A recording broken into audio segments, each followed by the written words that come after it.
Welcome back to another editorial on the Boomer Buzz channel. I'm your host, Terry, and today I'm talking about Madden. I've talked about this before, but whatever. We're going to keep talking about it again.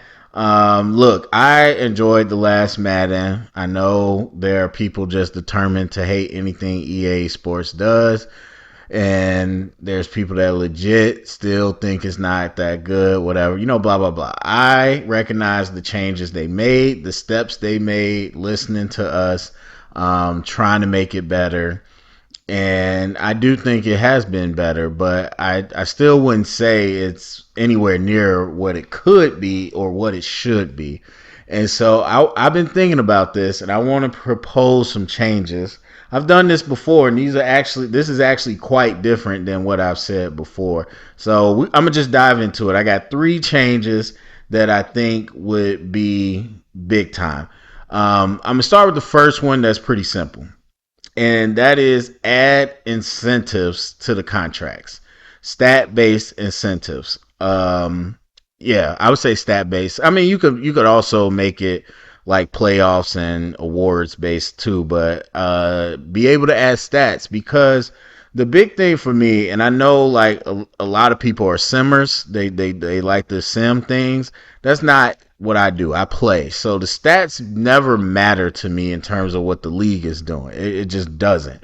And the Pro Bowl is broken to where if you make it to the Super Bowl, you don't make the Pro Bowl, and it doesn't show up on the players awards, and so that's broken. So making a Pro Bowl isn't even a thing that matters if you go to the Super Bowl.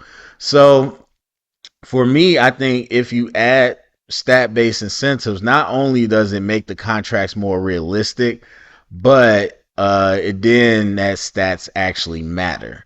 And so whether you're simming or you're playing, you're going to be paying attention to those stats, because that's how a player triggers something in their contract.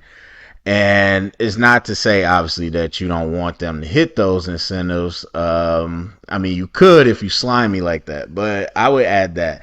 And so I do believe like roster bonus, workout bonus, stuff like that. That's not super realistic to do in the game to be able to track. But I do think incentive based things would be able, something you could be able to track. So I think that'd be a nice little addition if you added that. That'd add some realism to the game. But that's the small potatoes thing. The 2 main revamps, and I'm calling these revamps for a reason, because I'm not saying I'm presenting it as practical as possible, but I'm not saying that this is something you can do in 1 year or overnight. So the first thing is the practices. I think that you need to be able to fully control the practices. Like, again, they gave us something right now, but it's only operating at like a 10%. We got to kick that up. So I'm talking about something that looks like 2K. 2K already has a nice kind of model to it, where every day you are setting the practice, and you could go full pads, you can go shells, you can go helmets and shorts, you could do no practice. You could do film study, you could do 7-on-7, where you might help the awareness with the QB and the receivers, but you're not getting as much work done with the O-line. You can do full team, all that. And so it's up to you, because when I think about the job of a head coach in the NFL, especially, one of your main jobs, I'll get to the other one, is the preparation of the team. And so you have to set the type of practicing that the team does to get ready. So not only the game plan, but then also executing the practice. So what I would do is I think it's already a smart idea that you can pick the game plan, and that gives you a boost. So for example, let's say we want to focus on inside run this game, and whenever you do an inside run labeled play, there's a little bit of a boost. But I would take that to the next level. So you need to be practicing inside zone. You need to be doing drills and things that pertain to inside zone. So, for example, if you say the game plan is inside zone, let's just say everybody gets like a +1 boost for inside zone plays. But if you practice inside zone 3 days out of the week on top of that, maybe the boost goes up to +3. So now you're really dialing in the game plan. So that then adds now another level of strategy where you're making sure that you're not just scouting the team, figuring out the game plan, but you're also putting it into the practice so that you are getting your team prepped for it. And you can still have focus players where you do, and I'm not even saying you like do these practices. It's just you set it and it simulates. But you can still do focus players if you want to do specific mini drills with them and all that. But it's up to you to set the practice. You could give them the day off. You can do an extra film study instead of going on the field and hitting. You can do, like I said, helmets and shorts all week if you want it. So now you're balancing their stamina, you're balancing the wear and tear, and I'm assuming, you bring the wear and tear system in, and you're balancing their preparation. So I think that would get you way more involved as a coach. Now, for those that are kind of lazy, that's not what they want to do. I wouldn't have an option where you could turn it off. What I would do is you can give it to your coordinators. You could delegate it, and the coordinators set up the practices, and then you just simulate them. So that's something that I would do. And I think that's very doable thing. The second piece is definitely would take some time to build, but this is what I would do. You got to have team chemistry. So what I would have is team chemistry, offensive unit chemistry, defensive unit chemistry. And the chemistry is the culmination. It's all built up from each individual player's coach buy-in. And so each player has their own level of buy-in, and that feeds into the team chemistry. The team chemistry bar for me would be about 50%. So most of it is good. Good team chemistry means no change. You got the players how they are. They're rolling. Then you go to bad chemistry, which is where you get some negative ratings. Then at the very end is lost the locker room. Once you lose the locker room, you have significant negative ratings. And then at the very top is locked in. When you get your team locked in, that's when you have moderate, positive ratings, boost to the ratings. So your individual units can change. And that's going to, what I would say is the team chemistry is affected by wins and losses. It's also obviously affected by how each player is kind of buying into the coach. But the wins and losses, affect that. Road wins affect that. Rivalry games affect that. Obviously making it to the playoffs, all those things, that affects that. Winning, well, no, that wouldn't be team. Well, kind of. I was going to say winning player of the week, but that'd be the individual person. What affects your unit is your unit's performance. So, for example, let's say that you're 8-0, but you won every game by 3 points. And your offense is middle of the pack, so is your defense. Your team chemistry could be good, and your offensive chemistry and your defensive chemistry could be a little lower. And there's going to be a cap of what the team chemistry could be because the two units aren't performing. Or let's say like the Falcons last year. Let's say you're middle of the road record wise, but you're the number one rushing team or, top 3 rushing team, and your defense is middle of the pack. So your team chemistry might be middle of the pack. Your defensive chemistry might be a little lower, but your offensive chemistry could be on the higher end because that unit is performing. So that's how I would say it breaks down. Now, as I said, each player contributes to the chemistry, but we know not every player has the same level of influence. So what I would do is you would have, I think, 4 categories. You would have, or no, 5. You have face of the franchise, which can be one person. You can have 3 captains, or whatever the number is. I would say 3 captains is what I'm used to. And then anybody that's over 90 overall, you're going to be a star player. You could have a rising star player, which is, a younger player that's got a, high def trait or whatever.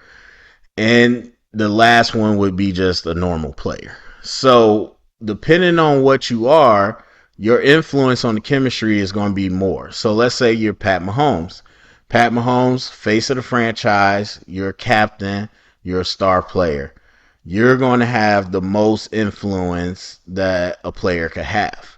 So what you do with Pat Mahomes can have a pretty big impact on the team chemistry and the offensive unit chemistry. And so on and so forth. So you might be a star player that's not a captain.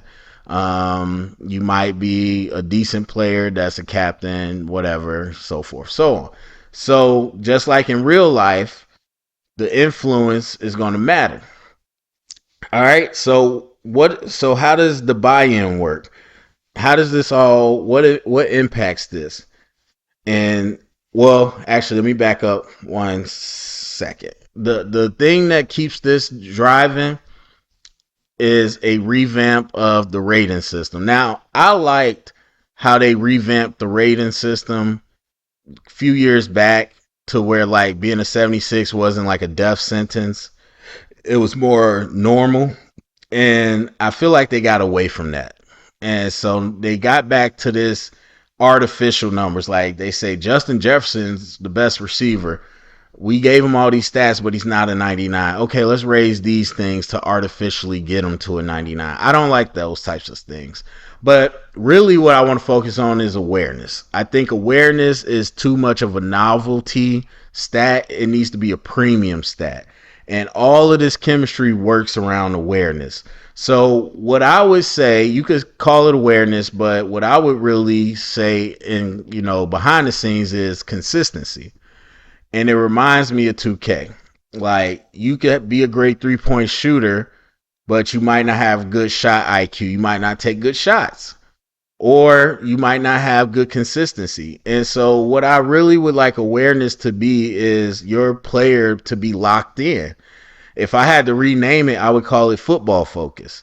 And so what that means is that, yes, you are fast. Yes, you're strong, whatever. But week to week, you might not be bringing your game the same way. And that is really impacted, again, by the chemistry. So let's say you're Tyreek Hill, and I got a matchup one-on-one with a cornerback that I know he can beat. But let's say Tyreek has been in a contract dispute this season. And so he's not as locked in. Maybe on that particular play you choose to go to him, he doesn't run a 99 speed because he's not trying as hard. And so, not to say that you would know he's not trying as hard, but you're not going to get the consistent performance from him play to play or week to week if his awareness has been impacted because he's not locked in. And so that's what team chemistry does. Team chemistry impacts awareness and injuries. Now, I don't know the difference between injuries and toughness. I don't know why it's 2 of them. Maybe injury is the ability not to get injured. Toughness is the ability to recover. I'm not sure. But whatever it is, it will impact those 3 things because we know that when a player's not locked in, the 2 things that's going to happen is they're not going to fight through injury for you or the team, and they're not going to be as plugged into what they're supposed to be doing. And so those 2 things, or those 3 stats, is what gets impacted. So let's say your team chemistry is bad. That's going to be like -3 awareness, injury, toughness for the whole team. Let's say you lose the locker room. Now it's like a -12 for everybody because when you lose the locker room, don't nobody care. They're not playing for you. And then also on the opposite end, let's say you get to locked in, then you get like a +3, whatever. And again, good is zeros. Good is where you want to be. Well, you want to be locked in, but it's hard to get to locked in. Good is like, hey, we're not messing up nobody's consistency. And the units, I would say it impacts it, same thing to a lesser extent, but that also can impact your technique. So if your defensive unit is locked in, it might bump up everybody's zone coverage because we're dialed in to our zone schemes, our man schemes, like stuff like that. So that's how I would set it up. So again, that now what kind of is the engine behind all of the chemistry is the scenarios that I know a lot of people don't like them. They already have them, and they're it's the right idea. But again, it's only operating at 10%. We gotta push that up to 80%. And I'm not talking about 15, 20 scenarios for the game. I'm talking 200. Like, we have to have dynamic scenarios. So for example, you'll get something like this. Say you're the Browns and you name Myles Garrett your face of the franchise. You have a great season. And then during the off season, Nick Chubb said, hey, I had a great year. I want to be the face of the franchise. So now you got to make a choice. Obviously, if you give Nick Chubb face of the franchise, you lose some buy-in with Myles Garrett and vice versa. So now you got to make a choice. Another scenario, because I've been thinking of these the whole time. Say Lane Johnson comes to you and says, hey, coach, this year I don't want to practice this year. Like, I think I'm good enough. I'll be ready on Sundays. I want to focus on, rehabbing my body. So now you could say yes and get coach buy-in with him, but maybe lose buy-in with the rest of the O-line. Or you say no, get some buy-in with the rest of the O-line, but lose buy-in with Lane Johnson. Or you could say limited practice. Maybe that's the compromise. We'll have you practice limit this year. Now, that's another evolution. And there's a lot of evolutions that I could see happening off this system. But that's one of the evolutions that I would say could happen with the practice system, where the training staff gives you a list of players each year or each week that are, I wouldn't say injury prone, but they got something going on. And then you can pick and choose what they do: full practice, limited practice, rehab, whatever. And so now Lane Johnson, let's say you say yes. So Lane Johnson is rehabbing every day all year. So he doesn't get the practice boost that everybody gets, but you get the buy-in from him. So that'd be like a scenario. Let's say you got Christian McCaffrey comes to you week 1 and he says, hey, coach, here's the list of players that the locker room suggests to be captains. And they give you 3 names. And maybe you don't pick all 3 of those, or maybe you pick none of those. And so you pick none of those as captains, and you take a hit and buy-in with the whole team. Or you put 2 of those as captains and you take a smaller hit and buy-in. Or you pick those 3 captains and get a plus and buy-in. So something like that. And then let's say Aaron Rodgers says, hey, I want to miss training camp, where you do the mini drills and stuff.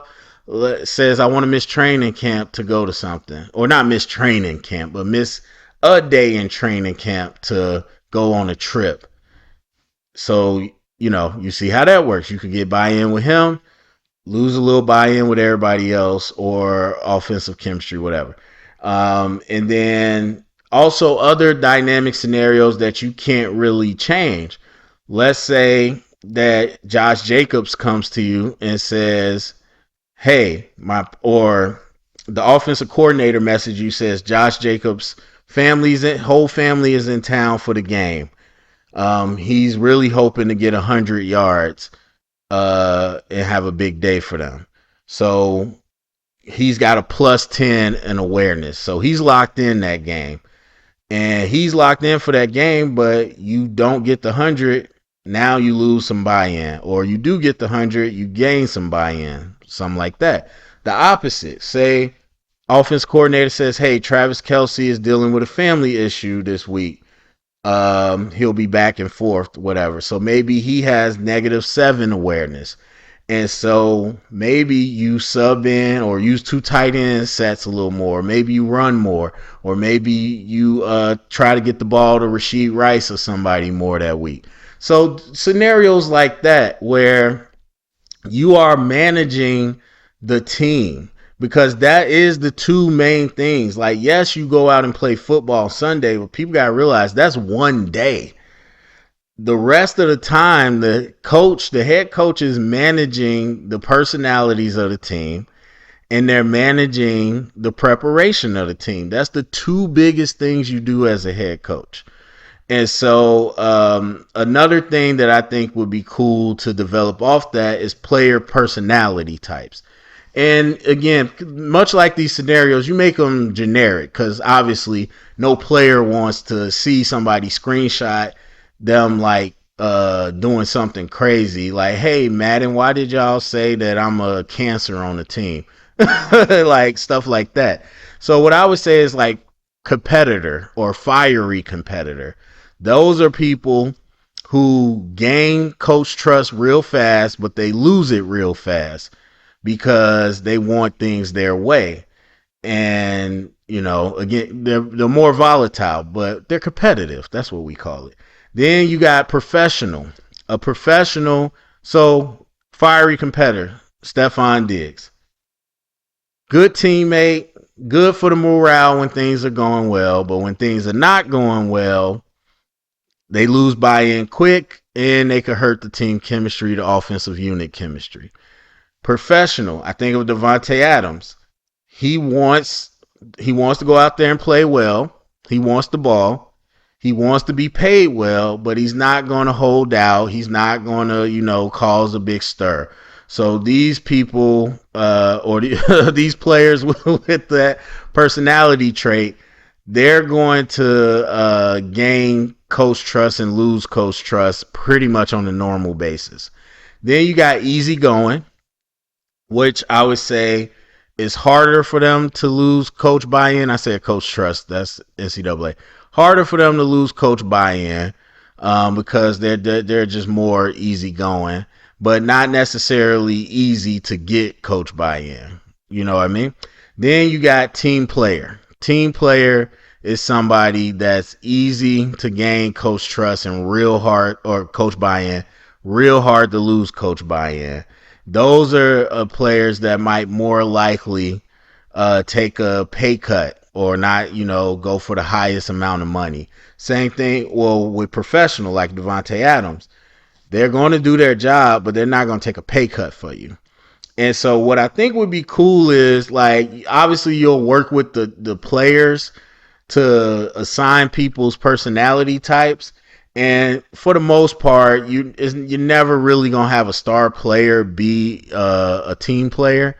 But what I think would be cool is when it comes to the rookies and the draft prospects is throwing one or two of those in there throughout the different years randomly. And so I would say you don't know their personality trait until after training camp.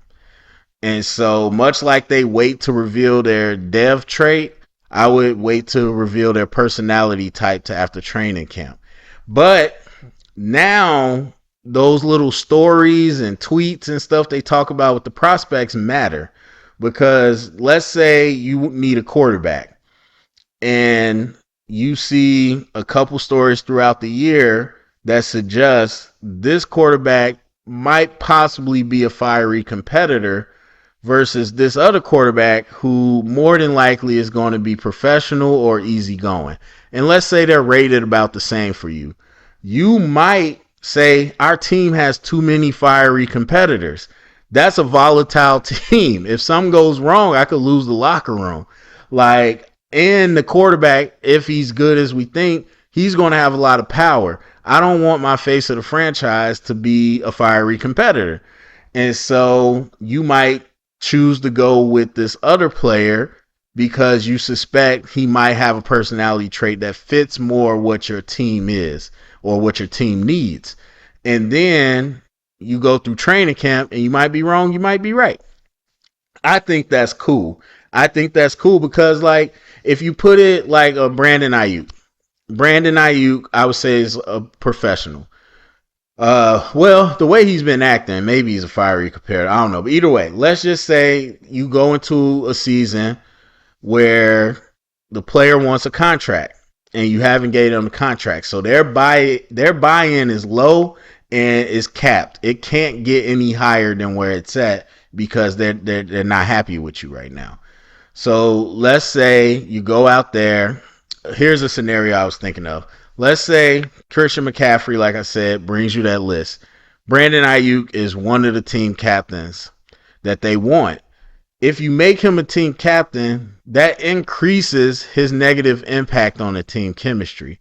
However, if you don't make him a team captain, you hurt his buy-in and you hurt some buy-in with the rest of the team. So what do you do in that situation? So look, I know there's people that are probably like, I'm not trying to play soap opera, I'm trying to play football. And again, that's fine. I wouldn't have it where you could turn it off. I would have it where you could delegate it to the coordinators. At first, I was thinking, yeah, you could be able to be a coordinator and only worry about your side of the ball. And I think that's possible. But for the first version, probably not. You know, we'll focus on the head coach. So, but my point is, you could delegate it to your coordinators. So your coordinator, if something's happened with IU, offensive coordinator will handle it. They'll tell you what they did. You get a message. If you want to ignore the message, that's fine. You look up one day wondering why you lost the locker room, that's on you. But you can read the message. Ayuk wanted this. I told him this. You know, it shows you the results of the buy-in. Myles Garrett wanted this. Defense coordinator tells you blah, blah, blah. So you could delegate it. You could delegate practice and player interaction to your coordinators and just focus on playing football, but it still impacts you the same way. So those are my two changes, and I think that would make this game so much better. It would take it to a completely different level.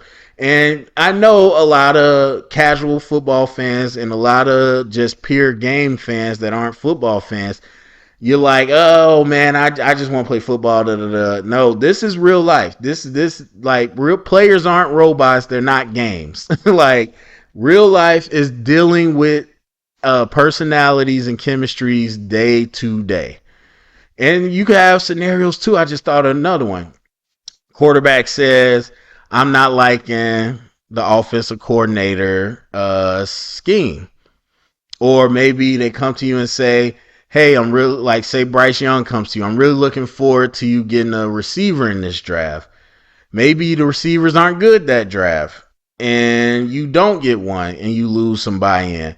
Or you know, obviously you end up getting one, you gain some buy-in. So maybe you make a trade and get into the fifth round, late round pick, so you could get a receiver just to get a little bit of buy-in with Bryce Young. Obviously, if you get a first round pick, top 10 receiver, that's going to be a lot more buy-in.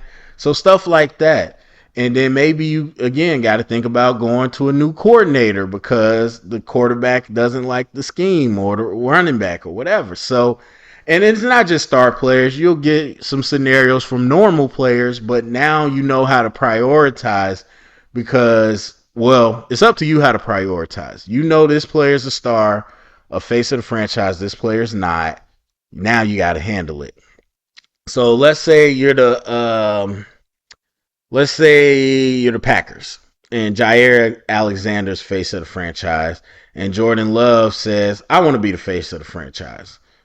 Or not even that. Let's say like the Bears. Caleb Williams after his rookie year says, I want to be the face of the franchise.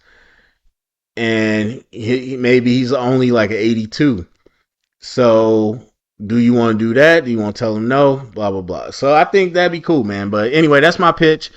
That went longer than I thought, but go to the comment section. Let me know what you think. Share it around, get the conversation started. Thumbs up, subscribe, share this, and spam it with Madden on Twitter or something, and maybe we can get this done. But thank you for listening.